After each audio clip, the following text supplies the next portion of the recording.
madaxweyne xasan sheekh maxamuud oo shacabka Soomaaliyeed u diray fariin ku saabsan xaaladiisa caafimaad abaaraha dalka ka jira iyo hambalyo ku aadan toddobaadka xorriyadda iyo midnimada ummadda ayaa tilmaamay in baaritaano caafimaad oo la xiriira COVID-19 oo lagu sameeyay ay muujiyaan in laga waayay koronaha sidaas awgeedna uu dib u fariisan doono xafiiskiisa si uu u guto waajibaadka shaqo ee horyaala waxaan ugu hambalyaynayaa hambalyada ciidda isbuuca xorriyadda ummadda Soomaaliyeed meel kastoo ay joogto ay dabaaldegayso waxaan rabaa anigana inaan farxadooda farxad ku daro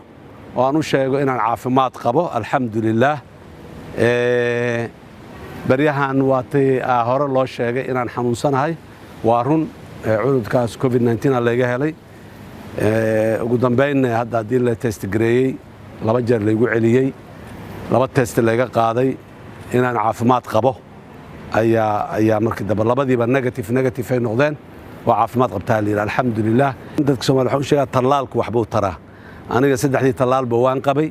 labadii caadiga ahayd iyo kii boosterka ahay marka waxaan dareemayaa qadarta Rabbi iyo ducada dadka iyo Ilaahay naxariistiisa ka sukow talaalku inuu wax badan taray waa dareemayaa dadka Soomaaliyeed inay istalaalaan ay cudurkan iska talaalaan meel kastoo ay joogaan waa ku dhiirigelinaya madaxweyne xasan sheekh maxamuud shantii maalin ee la soo dhaafay ma sameeynin haba yaraatee wax qaabilaad ah oo mas'uuliyiinta iyo bulshada qaybaheeda kala duwan ah maanta ayuu madaxweynuhu dib u bilaabay qaabilaadda mas'uuliyiinta isagoona kulankii ugu horeeyay la qaatay ra'iisul wasaaraha xukuumadda federaalka Soomaaliya mudane Xamse Cabdi Barre oo shalay xafiiska si rasmi ah ula wareegay madaxweynaha ayaa ku booriyay muwaadiniinta Soomaaliyeed inay xoogga saaraan sidii loo samata bixin lahaa dadka Soomaaliyeed ee abaaruhu ku saameeyeen gobolada kala duwan ee jamhuuriyadda dabaaldegga xorriyadda iyo inaan isku darno ayaana laga rabaa gargaarka